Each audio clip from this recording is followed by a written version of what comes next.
السلام عليكم ورحمة الله تعالى وبركاته. الأخوات والمتتبعات، كنشكركم جميعا على التتبع ديالكم وعلى تعاليقكم الزوينين وعلى متابعتكم. كنشكر الأخوات اللي اشتركوا عندي جداد، وكنشكر الأخوات اللي قدام. كنقول لكم مرحبا بكم في قناة يومية أم آنس، واللي اول مره يشوف القناه كنقول لكم مرحبا والف مرحبا، واللي قدام كنقول لكم القناه قناتكم.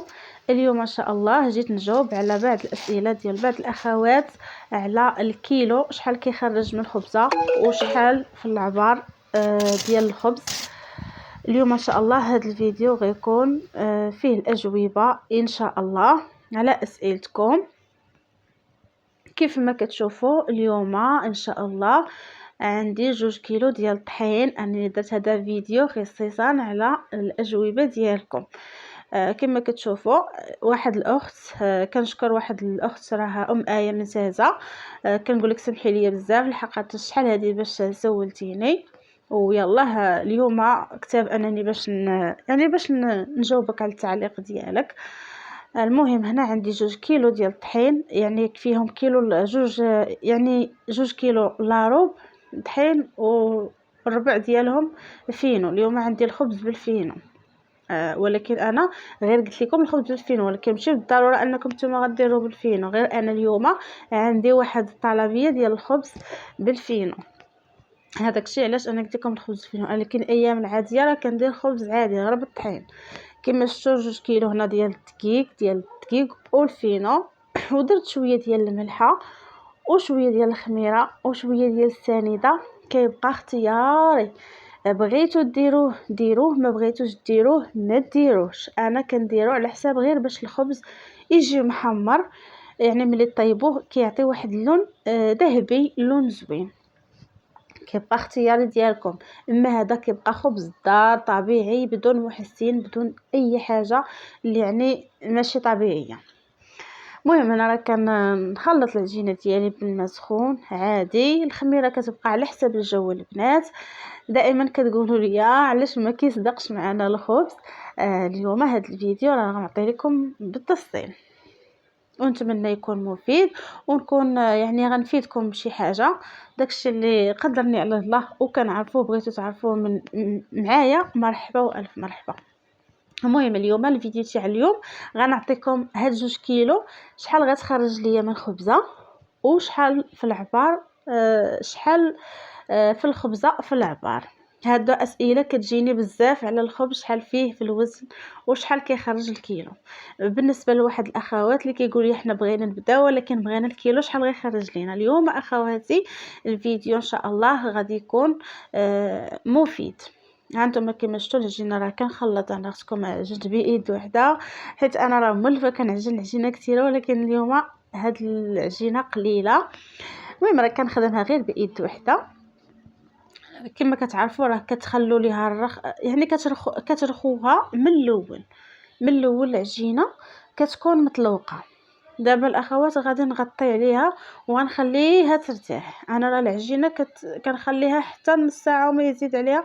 كيف ما خليتوها وكيف ما طولت خمرت وعاودت كيجي الخبز زوين وكيجي رطب وكيجي مفشفش كيف ما شفتوا في البدايه تاع الفيديو.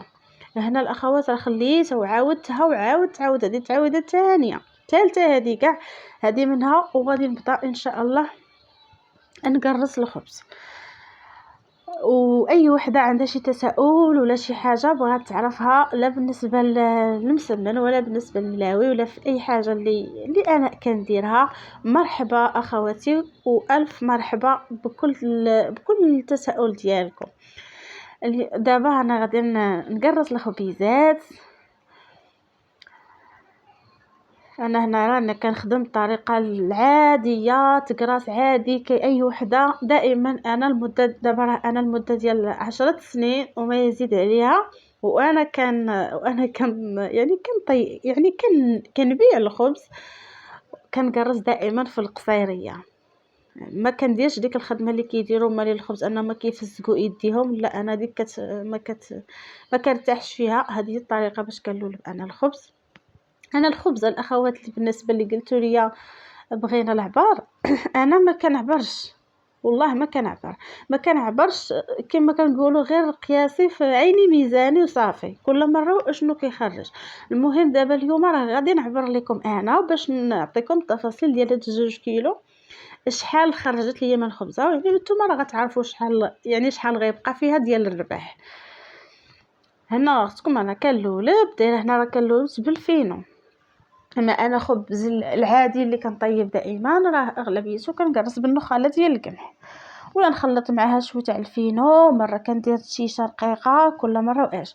دابا ملي كيكون الصيف راه ضروري تقرصوا بالنخاله، ولكن في وقت البرد كيدير بنادم شويه كينوع، كتنوعي شويه بالشيشه رقيقه كل مره واش. دابا هاد الخبيزات راه كنقرصهم بالفينو، ونتمنى التفاعل ان شاء الله مع فيديوهات ديالي باش نبقى دائما نفيدكم نستافدوا من بعضياتنا. علاش لا؟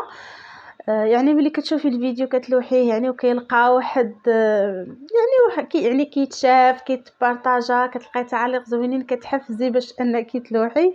انا ملي كنلوح فيديو ما كنلقاش فيه تفاعل كنعجز انني كاع باش نلوح.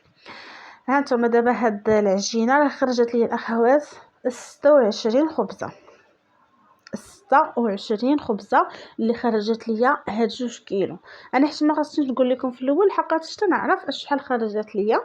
المهم هاد 2 كيلو خرجت ليا 26 كيلو. راه بحال قلتو كل كيلو خرج 13 خبزه. كما كتشوفوا الاخوات اللي سولتوني على العبار، هاد الخبيزات حيت هما ديال القمح ديال الفينو، ماليهم طالبينهم ليا ديال الفينو، راه فيهم 130 غرام. 130 غرام. انا راه ما كنعبرش، راه غير عيني ميزان، غير هي شويه ديال الا كنتي دايراه بالفينو. راه عرفتوا الفينو دابا شويه ثمنه طالع بزاف. انا الدوبل لي الثمن، ومن هذا المنبر كنقولوا لا للغلاء، لا لغلاء الاسعار، لحقاش هذا الشيء يعني مأثر فينا بزاف. الخنشه ديال الفينو راه تزادت فيها 2600 130 درهم اللي تزادت فيها. هذاك الشيء علاش هاد الخبيزات دايرهم شويه انا ناقصين في العبار. اما الخبز العادي كندير فيه حتى 140 غرام في الخبزه.